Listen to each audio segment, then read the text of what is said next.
Don Iván Espinosa de los Monteros, muchísimas gracias por estar aquí. Gracias, Julio, sus opiniones son extremadamente interesantes y más sobre este tema que yo sé que usted domina muy bien. Bueno, soy muy aficionado, soy muy aficionado al tema y muy admirador del país y no poco admirador del presidente que ahora está en la Casa Blanca.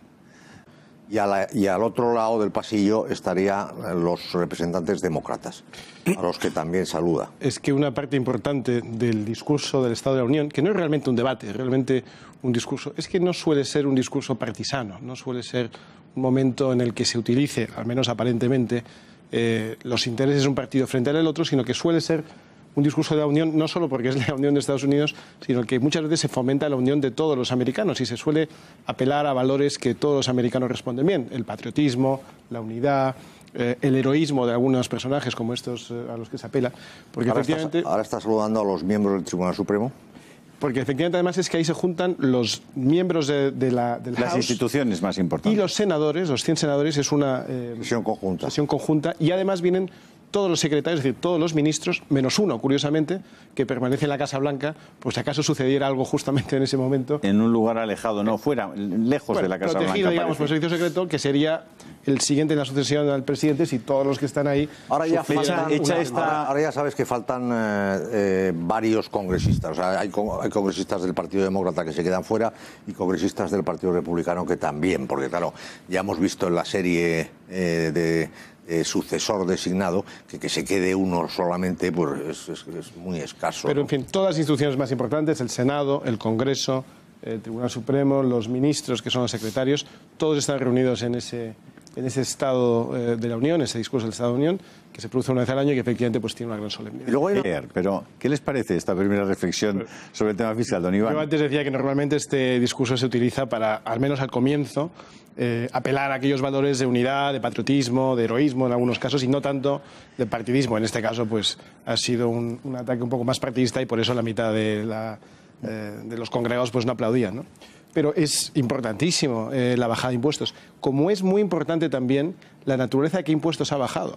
El hecho de que haya desmontado el Obamacare es muy importante. El hecho de que haya dado un crédito fiscal o un mayor escudo fiscal a las familias que tienen hijos es muy importante.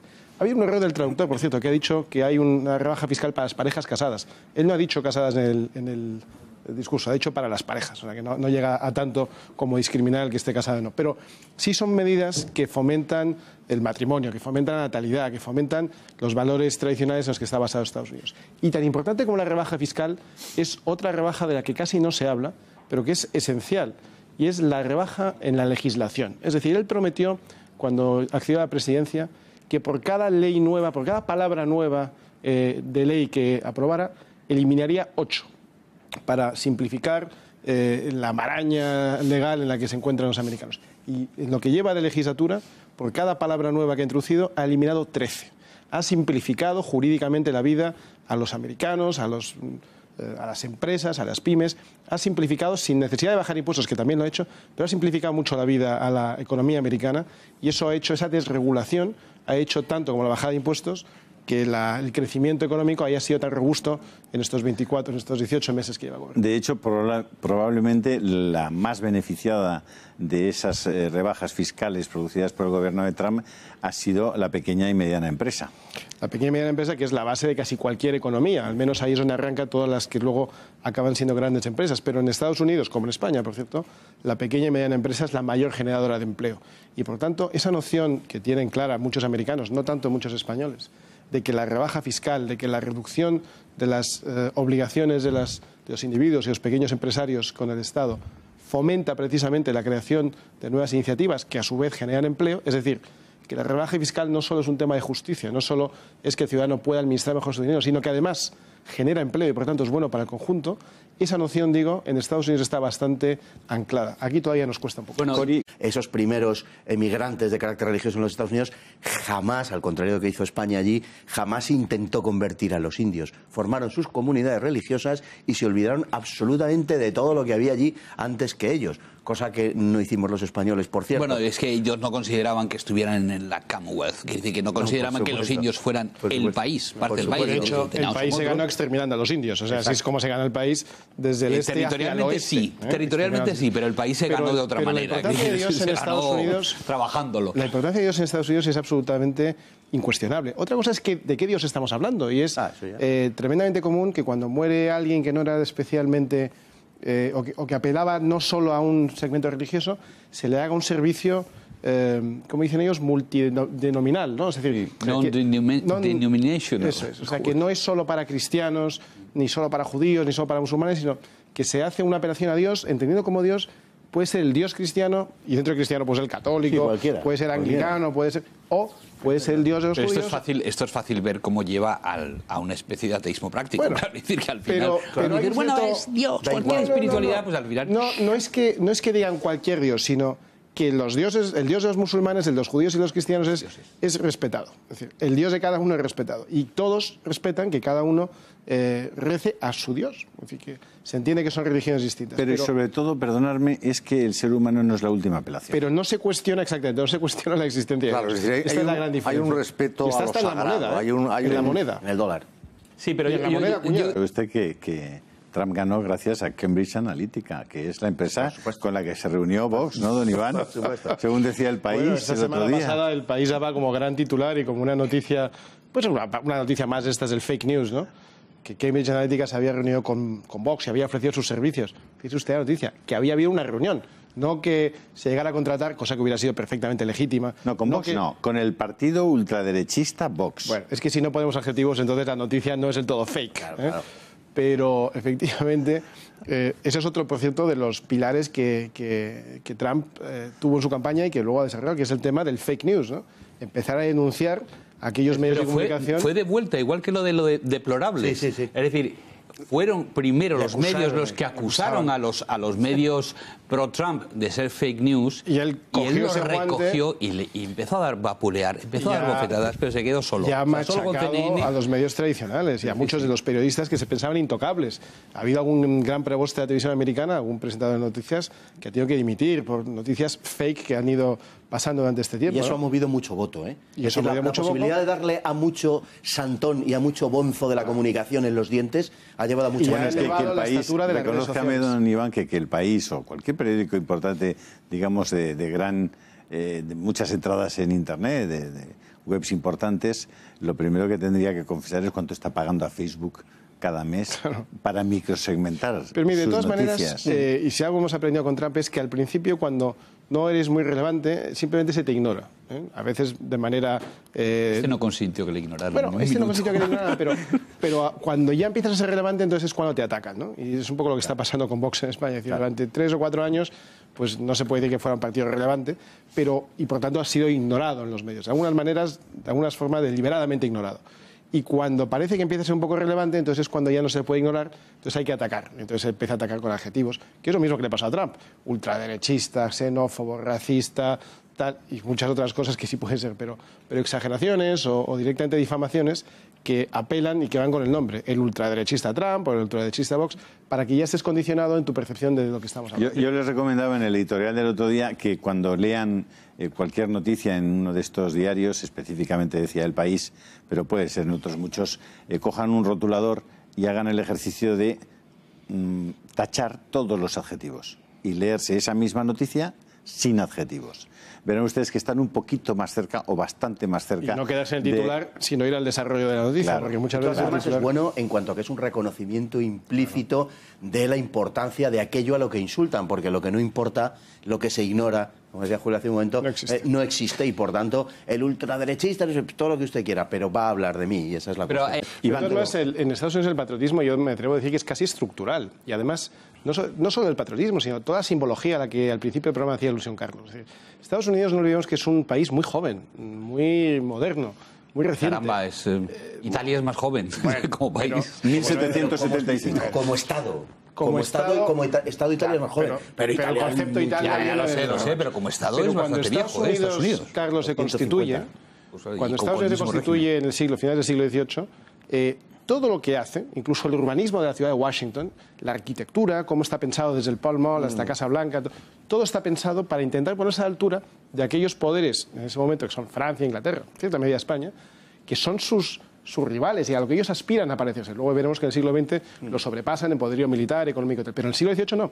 El siglo XVIII es un país muy reciente, muy nuevo, recién salido de una guerra de independencia, y hacen un esfuerzo no solo por unir al país, sino por además que esa unión sea muy visible, que sea muy obvia en todo lo simbólico. Y por eso, en la liturgia, por eso la importancia de la figura del presidente, más allá de que sea de un partido u otro, o que se llame de una manera u otra, y por eso esas cosas se cuidan mucho.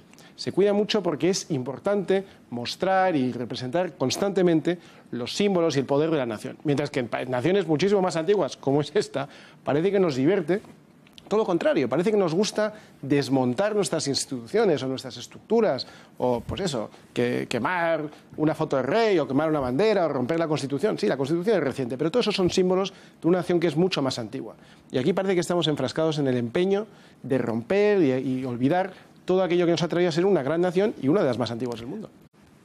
Bueno, aquí tenemos un presidente que ha dicho no hace mucho que él no cree en las fronteras. Exacto. Por lo visto no cree en las fronteras Solo en la de Ceuta y Melilla. Pero tampoco dijo eso, porque en la de Ceuta y Melilla, si no crees en las fronteras en general, pues no sé por qué vas a creer justamente en esas dos, ¿no? ¿Y entonces por qué está tan preocupado con Cataluña? Claro, yo estoy de acuerdo en que si no tienes fronteras, no tienes nación. Y como dice Carlos, saltar de la frontera y ser premiado, pues estimula la comisión de las ilegalidades, no tiene ningún sentido, ¿no? O sea, Ceuta y Melilla. En Ceuta y Melilla, pues, naturalmente. Porque ese es el planteamiento. Naturalmente. Y en el caso de Estados Unidos, pues desde el día que anunció su candidatura, ese ha sido el primer y más sorprendente punto de venta, ¿no?, de la candidatura de Trump. Pero más sorprendente todavía es que la gente asumiera que antes no existía el muro. Muro ha habido siempre, lo que pasa es que no ha llegado a toda la enorme extensión que mencionaba Julio entre la frontera mexicana y estadounidense, ¿no? Pero muro claro que hay, de hecho, el que más kilómetros de muro ha tirado Clinton, ¿no? fue Clinton, el marido de Sí, pero la idea del muro es tomémonos en serio esto. Tomémonos en serio el control de nuestras fronteras. Es que eso es algo que no me explico ni cómo puede ser discutible. Otra cosa ya es eso de la segunda parte, y además lo van a pagar México, ¿no? Eso ya es un poco más complicado de hacer creer. Bueno, eso ya sabes qué efecto psicológico es. Si tú pones un punto más allá, la gente se queda discutiendo eso y dan por supuesto lo anterior. Y dan por supuesto lo anterior. Entonces, la construcción del muro es algo que tú decías antes, Carlos, que no se ha cumplido. A mí no cabe duda de que se cumplirá, al menos en un cierto grado, antes del final de la legislatura, porque es lógico, porque es su propuesta estrella. Hemos visto ya fotos del presidente examinando 3 tipos de muro diferentes, un poco al estilo Kim Jong-un en Corea, ¿no? Que todo lo que pasa en Corea pasa por su despacho. Bueno, pues el tío se ha ido a ver ahí 3 grosores, 3 alturas distintas de muro y lo acabarán poniendo. Pero es que es fundamental defender tus fronteras. No ya ni solo por la droga, sino porque la propia inmigración ilegal es tremendamente injusta para los que están dentro, que tienen nacionalidad o permiso para residir, y además un país no es... Y a los que están esperando. Y a los que están esperando para entrar. El país es el que debe decidir cuántos inmigrantes pueden entrar. Y Estados Unidos tiene un sistema que, si se cumpliera a rajatabla, no estaba mal diseñado. Un sistema en el que todos los años, además de la lotería, que es un número relevante o más bien bajo de inmigrantes, lo que tiene es un número que todos los años publica en función de sus necesidades. Entonces hacen un cálculo y dicen, este año necesitamos 115.226 programadores de informática que sepan de estos 3 lenguajes de programación. Entonces, los primeros 115.000 que demuestren que tienen esas capacidades obtendrán su visado de entrada, y si se quedan en el país suficientes años, tendrán un permiso de residencia y con unos cuantos años más acaban siendo naturalizados, ¿no? Sí. Pero define categoría por categoría y luego va bajando de ingenieros informáticos a fontaneros, a electricistas, a carpinteros, a gente con cierta especialidad. Entonces, esos son los que este país quiere acoger, y el país, yo creo que tiene derecho, cada país, a decidir cuántos inmigrantes quiere acoger, los que le interesan. Y si además luego tiene intención de ser solidario y ayudar a otros cuantos porque así lo decide, pues que abra sus fronteras en el número y en la cantidad de inmigrantes, y por cierto, eligiendo también qué tipo de inmigrantes, porque podrás elegir, digo yo, cuáles entran y de qué tipo. Habrá algunos que se adapten mejor a tu país, habrá aquellos que a lo mejor ya hablen tu idioma o respeten más tu cultura, o por lo menos vengan con una actitud de integrarse frente a otros que vienen con una actitud de que tú te adaptes a la suya. Que no tengan antecedentes penales. Que no tengan antecedentes penales. Es decir, cada país tiene derecho a elegir la inmigración que desea. Y ese concepto tan sencillo, pues de nuevo parece que es de ultra, de facha, de radical. Pero fíjate, es que claro, lo que estáis poniendo de manifiesto es que en España tenemos una partitocracia donde tú no eliges a tu diputado. De hecho, no conoces a tu diputado, con excepción del número uno. Es que no puedes hablar de tu diputado. Probablemente no hay un diputado. Tú eliges una lista que te propone el partido, es una lista cerrada, en un cierto orden que tú no puedes alterar, en el que te vienen 20 o 25 según la provincia en la que estés o menos, y en los que tú puede que conozcas al cabeza de cartel y no conoces a ninguno de los que viene por detrás. Entonces no estás eligiendo a un diputado. Senador sí, es un poco distinto, pero como el Senado aquí no pinta mucho, pues tampoco sirve para nada. Pero nadie responde ante sus votantes. Es decir, me contaba una anécdota una vez un exministro, cuando estaba hablando con unos compañeros en el Congreso, y en ese momento entra Suárez, que era el presidente, y dice perdona, voy a saludar a mi electorado, ¿no? Porque claro, su electorado era una persona, el que le elige, que era, en este caso era Suárez. Es decir, todo el electorado de cualquier diputado es un tío, es el que le pone el dedo y dice: tú has sido, mediante designación digital, tú has sido... Eso es dramático, eso es... Pero estamos haciendo referencia al parlamentarismo, que es importante, pero el parlamentarismo es algo relativamente reciente. En el fondo, pues es del siglo XVIII, en el mejor de los casos. Bueno, el León quizá anterior, pero no quiero entrar en eso. Lo que quiero decir es que la nación es muy anterior al sistema parlamentario. Y lo que están degradando no es solo el sistema parlamentario, no es solo la institución. El ataque realmente al conjunto de la nación. A la mera existencia de la nación como elemento político previo a todo el sistema, sea democrático, sea autoritario. La nación es muy anterior y ellos lo que vienen a destruir es a la nación. Es decir, cuando vienen en mangas de camisa, cuando traen una impresora, cuando insultan a un ministro, cuando están degradando la institución queda muy dañada, pero lo que realmente quieren atacar es el conjunto de la nación. Es todo aquello que nos enraiza con nuestro pasado y que nos compromete con nuestro futuro. Es todo aquello que representamos en el conjunto, seamos de izquierdas, de derechas o medio pensionistas, aunque no nos interese la política. La nación está por encima de todo ello. Y eso es exactamente lo que ellos quieren destruir. Pero naturalmente, ¿cuál es todo su principio, todas sus políticas, a qué van dirigidas? Es el desprecio más absoluto por la nación. Por supuesto, por su historia, que, como bien ha dicho Ada Colau, refiriéndose a cualquier cosa que sucediera antes de que ellos llegaran, es franquista. Es decir, aunque llegara antes que Franco. Sí, mucho antes de Franco, por favor. Incluso. Sí, pero vamos, siglos. Arzayus decía que el español era la lengua de Franco. O sea, hay que entender que tienen esa... Es decir, el mundo ha empezado con ellos, es el hacer tabula rasa. Es exactamente en lo que creen, en destruir lo que había. Es la única manera. La izquierda parte de eso. Pero, por supuesto, no estoy diciendo que no haya izquierdas mucho más civilizadas que hayan podido, digamos, llegar a cierta aceptación de la civilización. Pero la izquierda en origen, la izquierda de Marx, es hagamos tabula rasa, es decir, hay que destruir todo lo que había. Es que parten de la base de que la civilización es un error. Exactamente, esa es la idea. Ahora han descubierto la natalidad. Ahora que Pablo Iglesias y su compañera van a tener niños, han descubierto el embarazo. Y entonces nos están explicando a todos cómo es un embarazo, de qué consiste. Están descubriendo todo de nuevo. Es una cosa realmente sorprendente. Creen que los demás también lo estamos descubriendo. Sí, los demás no conocíamos. Pero al final estamos hablando un poco de lo de siempre, es decir, aquello de lo que no se habla no existe. Y el gobierno de Trump ha hablado del aborto, ha hablado del derecho a la vida, ha hablado del derecho de los bebés a nacer. En este ejemplo, Julio le dice al final al policía, le dice: usted personifica todo lo bueno de este país, ¿no? Y el mero hecho de que lo traiga y que lo exhiba y que lo ponga como ejemplo, yo creo que a su vez también personifica o exhibe todo lo bueno de esta administración, incluso de esta nación, que en general es una nación en cuyo ADN está el elevar y buscar ejemplos que a veces son patrióticos, a veces son simbólicos, a veces son como este, pues humanitarios, que realmente haga que los demás sigan ese mismo ejemplo, ¿no? Y yo creo que eso es lo mejor de este país, o sea, que ponen muy buenos ejemplos y la gente los sigue, sean del lado que sean del espectro político. Pues ya ven, la debilidad es el camino más directo hacia el conflicto, dice Donald Trump, y está demostrando que él no está por la debilidad en política exterior. Hemos tenido algunos ejemplos muy recientes. Les pido, por favor, que hagamos un comentario sobre este tema y un comentario final, porque nos quedan escasamente 3 minutos para cerrar este programa y decirles hasta mañana a nuestros espectadores. Muy brevemente, pero yo creo que las dos grandes amenazas para toda civilización occidental en el día de hoy son la extrema izquierda y el radicalismo islámico. Y Trump está haciendo frente a las dos cosas. La extrema izquierda está haciendo frente en Cuba, en Venezuela, también en China, incluso en Moscú de cierta manera. por supuesto en Corea del Norte, en unos con un palo y otros con una zanahoria.